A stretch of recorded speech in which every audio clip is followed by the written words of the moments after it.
The Nstp 1 Drug Prevention and Control Education Part 2.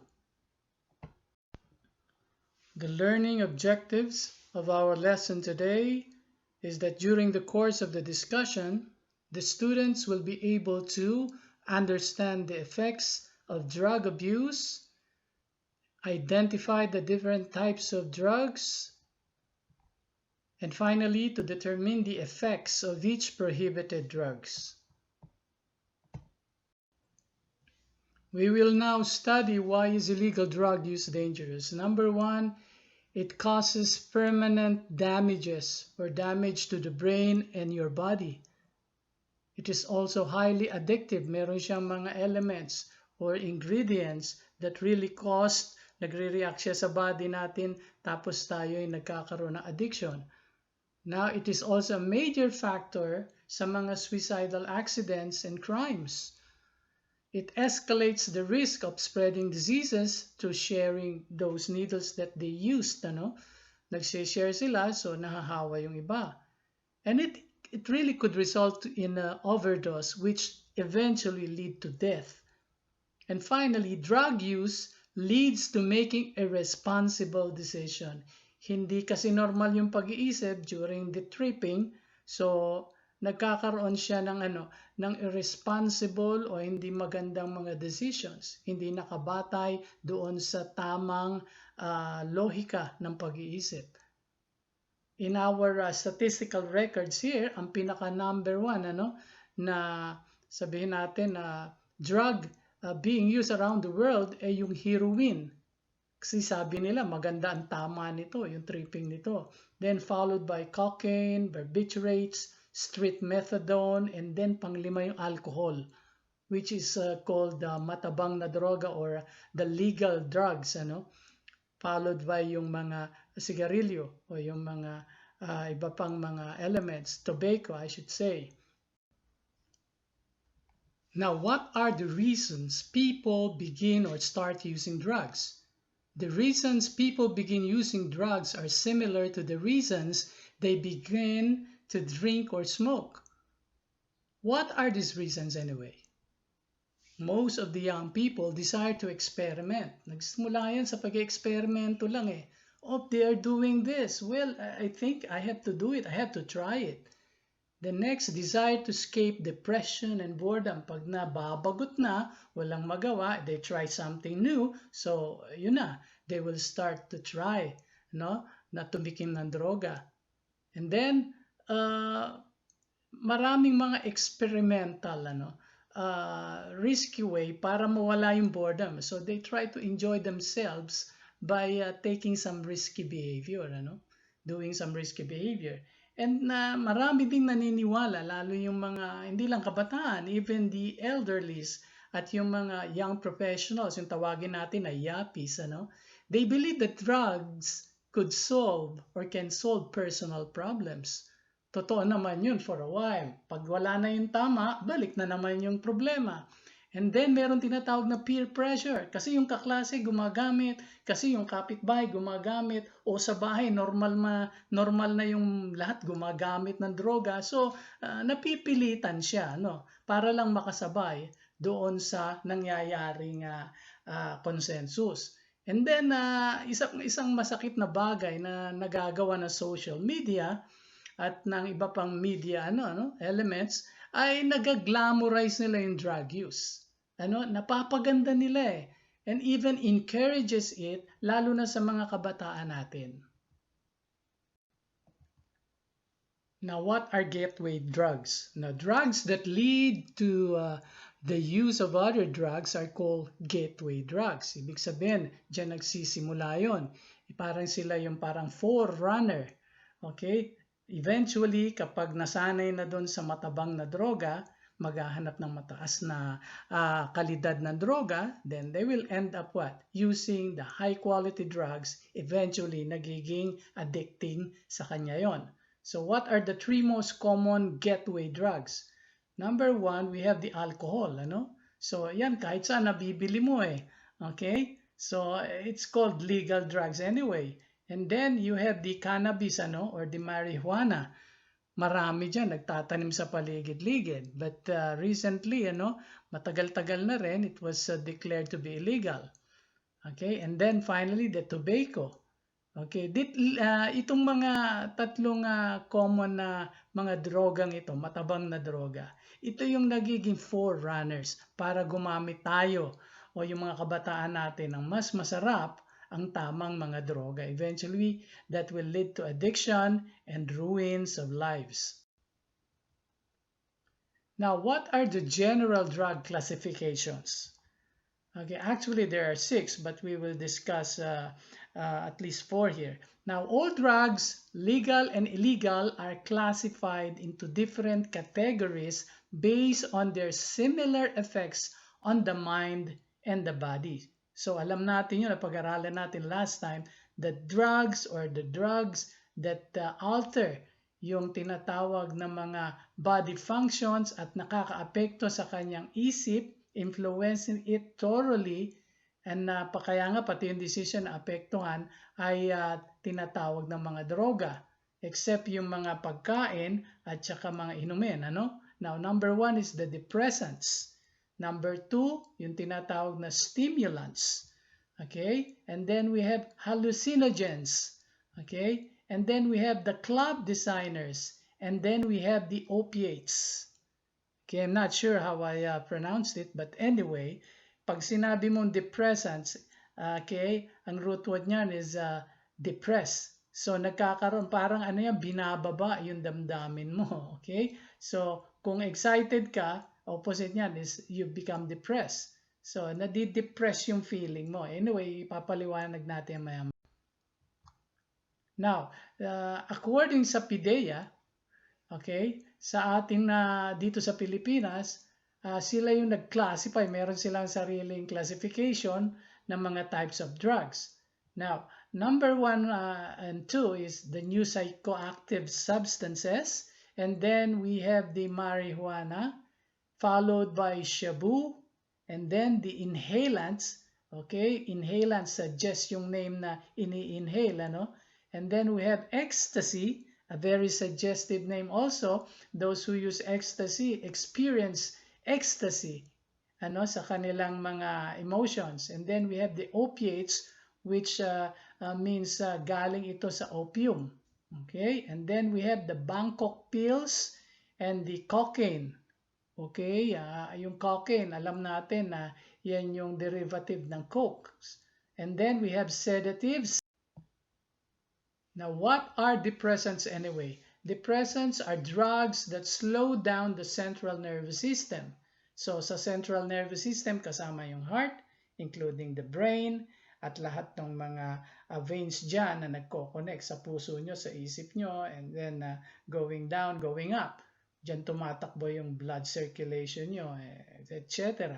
But anyway, so, kapag nakakaroon kayo ng feeling that you are nervous, so ang iinumin nyo, depressant Okay? So that will calm you down, supposedly. Okay? So, kung mabilis kayong huminga, magdudulot yung depressant sa inyo ng slower breathing and heart rate. Kaya pag may nervous kayo, you take depressants. And may make it hard to speak or move properly. Ito naman yung parang mga symptoms nito. Parang tumitigil yung yung bilis nyo magsalita, nagiging mabagal kayo, kung minsan nauutal, or yung movement niyo medyo sluggish o mabagal or something like that. Now, people using depressants may feel sleepy and very relaxed. Yun naman talaga yung effect niyan, So, depressants are most often prescribed for anxiety and sleep disorders. So, yun yung mga inihahatol ng mga doktor, para kayo ay kumalma. Now, what are the common depressants? Okay? Most of them are over-the-counter. Pwede nyo mabili kung meron kayong prescription. Kaya ang tawag sa kanya, prescribed drug. Yung iba naman, you just go to the mall or store, and then you can have it. You can buy it immediately, katulad ng alcohol. You see, kapag nalulungkot ka, umiinom ka ng alcohol, then you feel what? You feel calmer. Then the barbiturates, the tranquilizers, okay, alam natin ang gamit ng tranquilizer, it contain yung emotions nyo. Kung masyado kayong hyper, nagiging kalmante kayo, no? And then the Ambien, and finally the rohypnol, or commonly known the roofies. Now, what are stimulants? Stimulants are drugs that speed up the central nervous system. Ito yung opposite ng depressants kanina, which slows down the central nervous system. So, stimulants speed up naman. So, people using stimulants may feel happy, excited, and have more energy, concentration, or motivation. Okay. So, sinong mostly gumagamit nito, ng mga stimulants na to?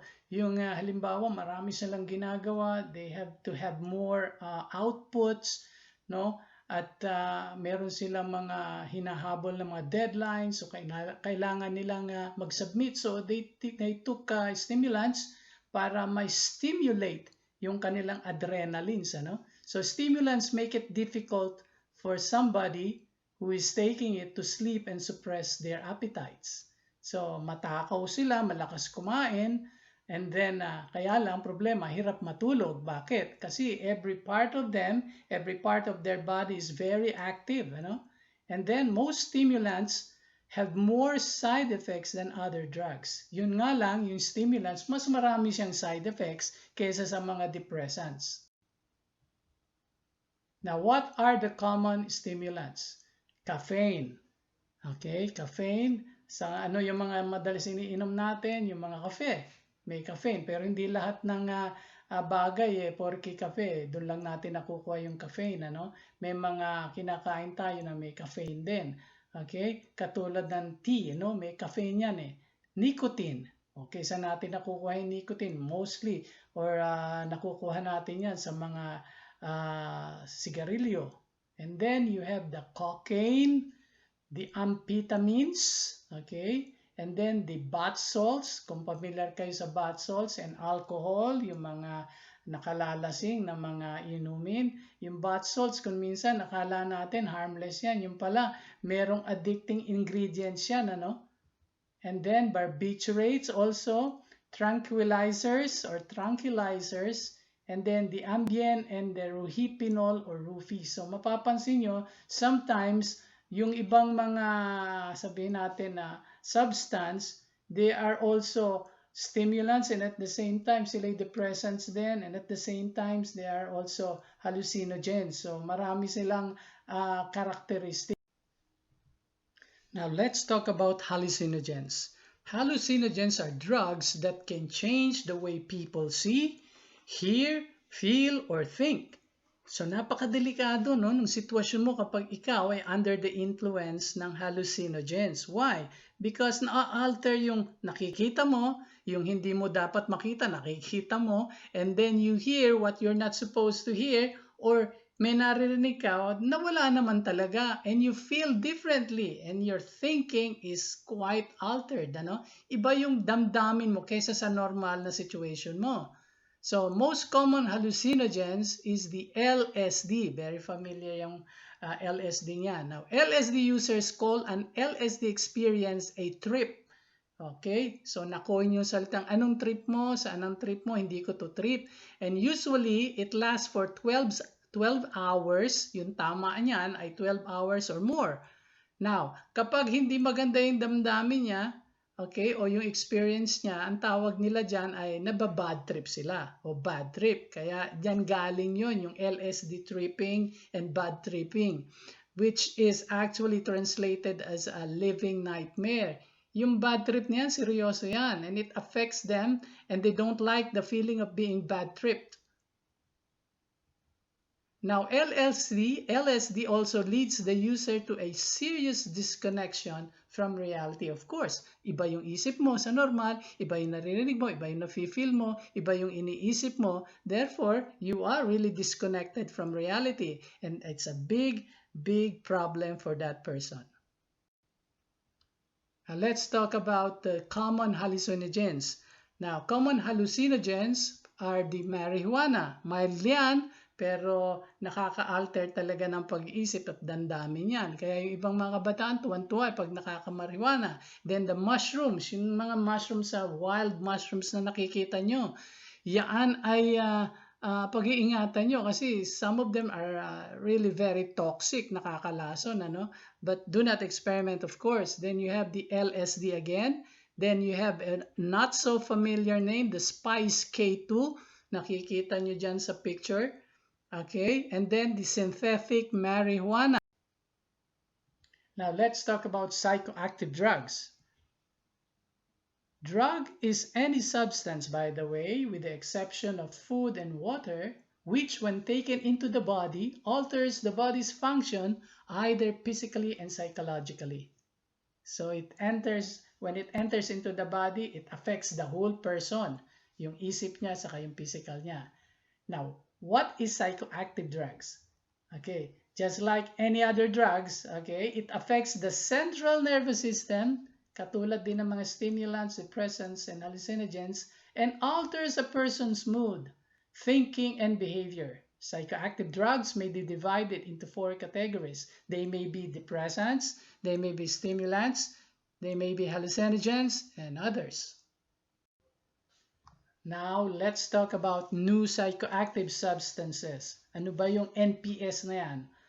Okay, these new psychoactive substances, popularly known as NPS, have been in the market by the terms such as designer drugs. Yan yung kaya tinatawag na colloquial terms niya o yung market terms niya. Designer drugs kasi pang, those artists, mga singers, they use it. Then legal high, yung legal high kasi nabibili ito without, due restrictions kasi legal siyang nabibili. Then herbal highs, tawag nila diyan kasi they think that the derivatives na ito ay galing sa mga herbs. And then bath salts, ginagamit sa paliligo, na may salt siya.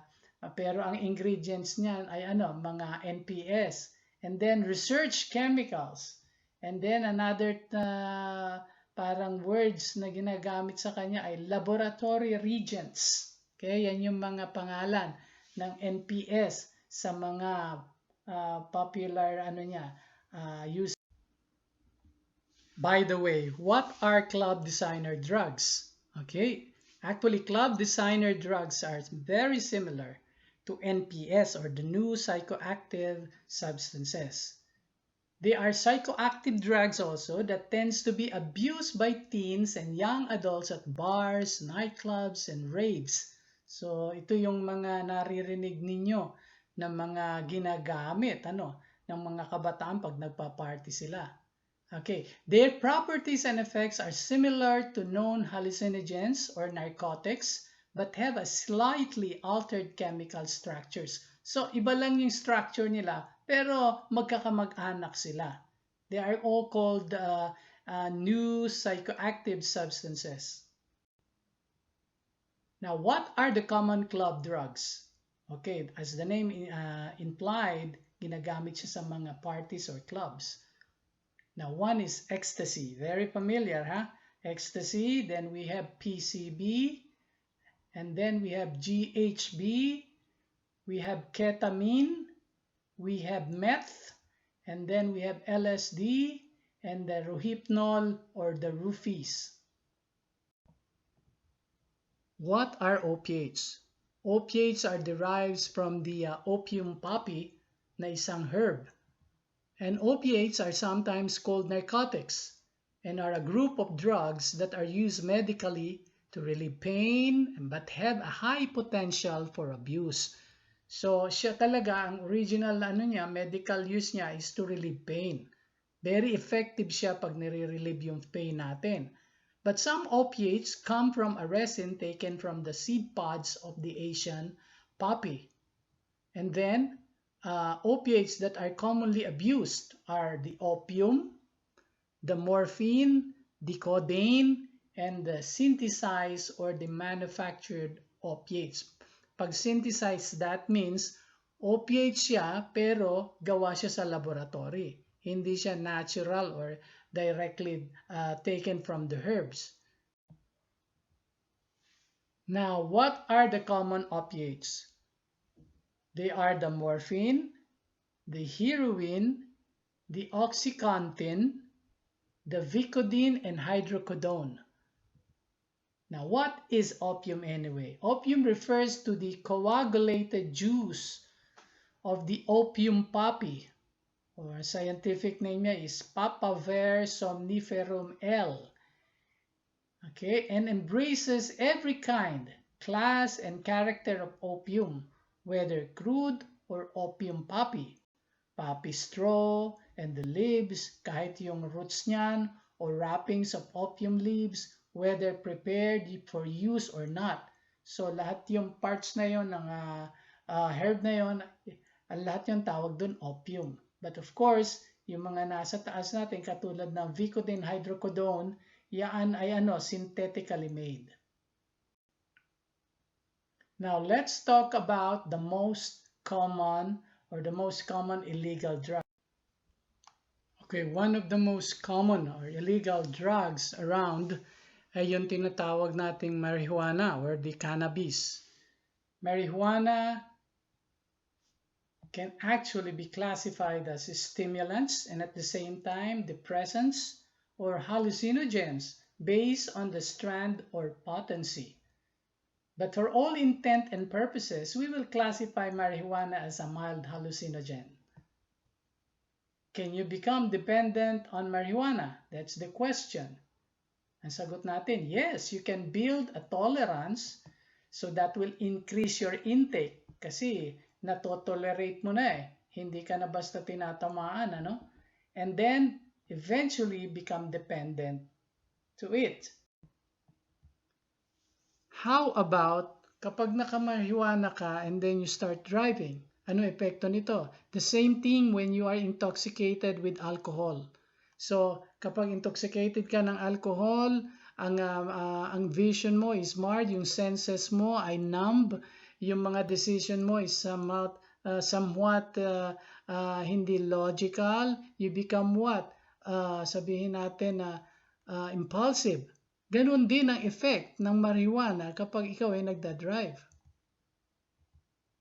It can slow your reaction and time and impair your judgment.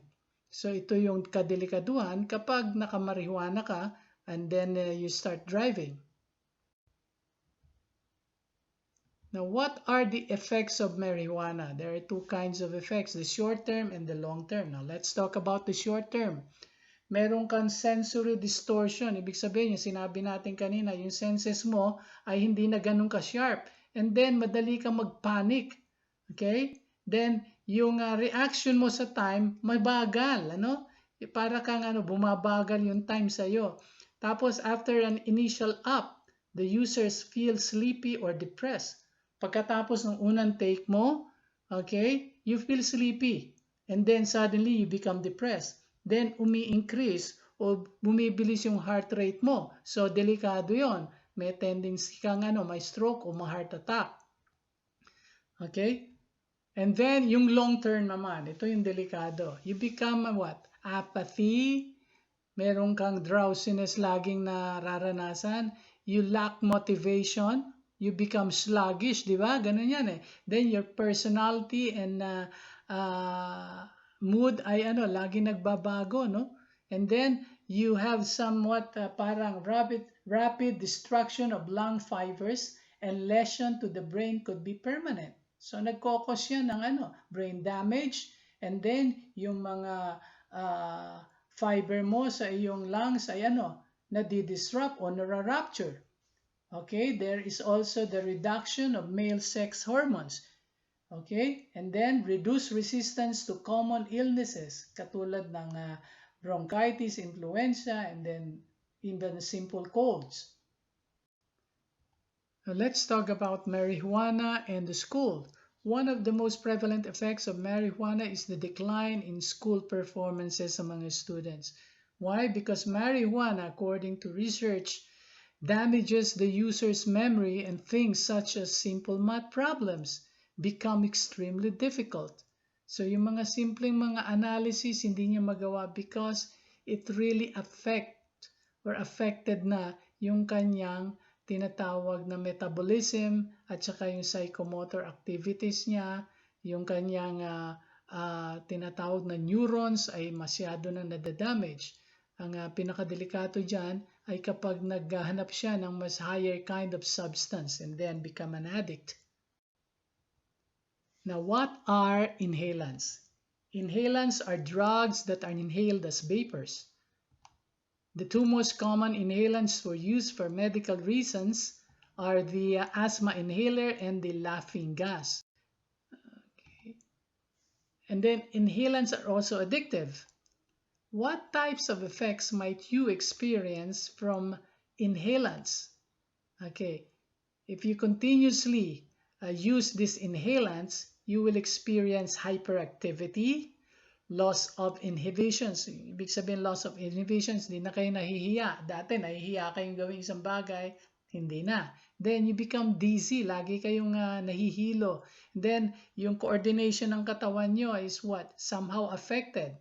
Difficulty speaking and thinking. And then you experience fear, anxiety, and depression.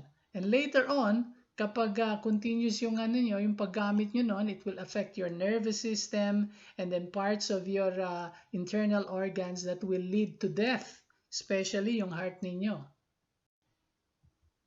And let's talk about ecstasy. What is ecstasy? Ecstasy is a synthetic psychoactive drug chemically similar to the stimulants methamphetamine and the hallucinogen mescaline.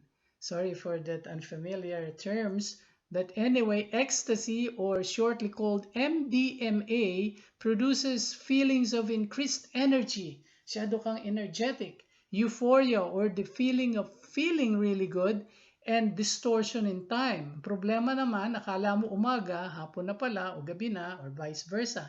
And then, they have what we call distorted perception of things. Okay, they are also called rolling or molly. Now, what are the effects of ecstasy? Now, the different effects of MDMA or ecstasy are two.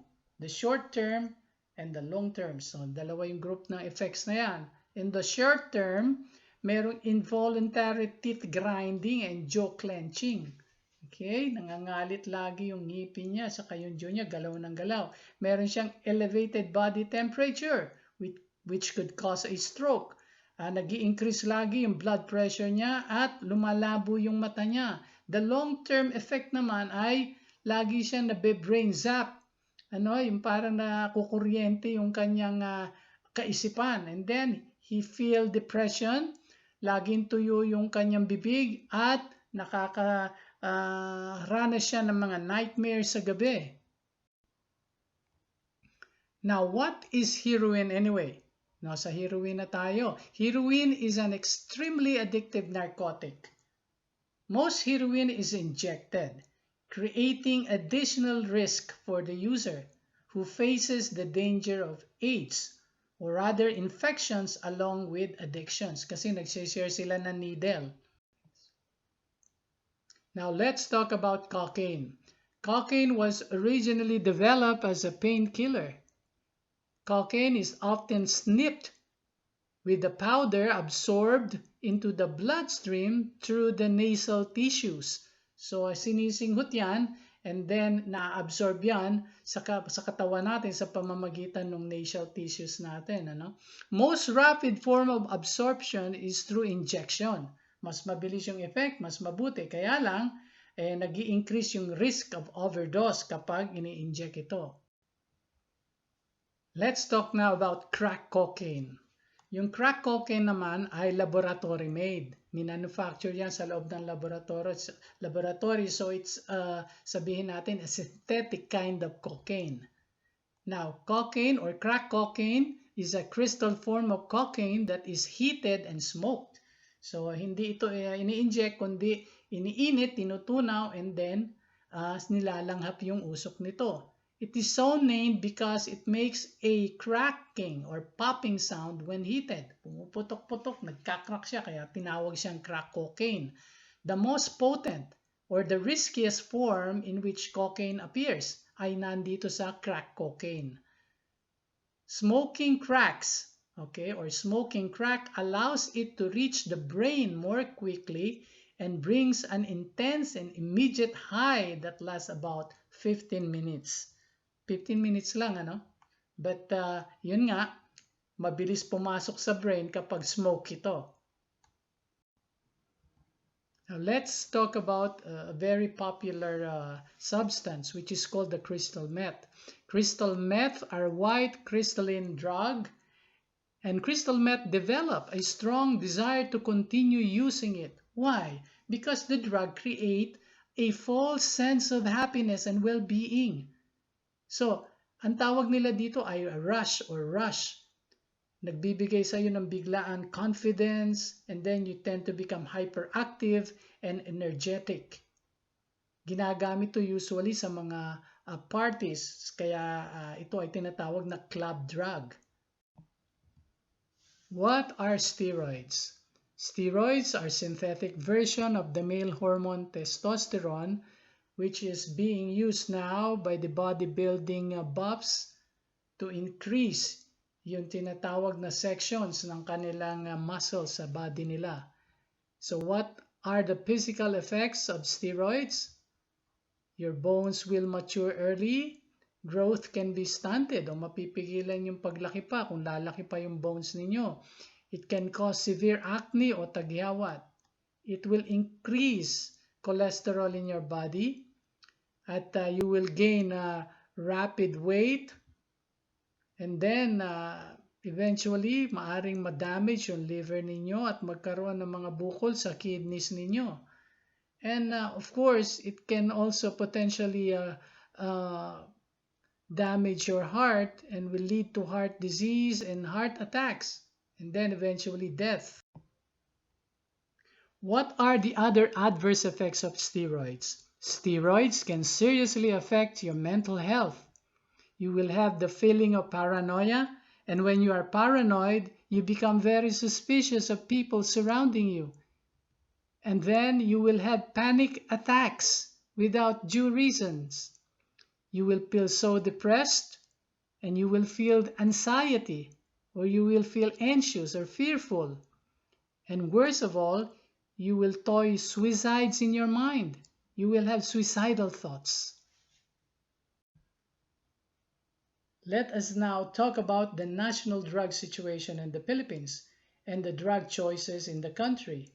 According to PDEA or the PDEA, based on their intelligence and drug-related arrests, methamphetamine hydrochloride, or locally known as the shabu, is the most abused drug in the country, followed by cannabis or marijuana, and thirdly, by ecstasy or the methylene dioxymethamphetamine or MDMA.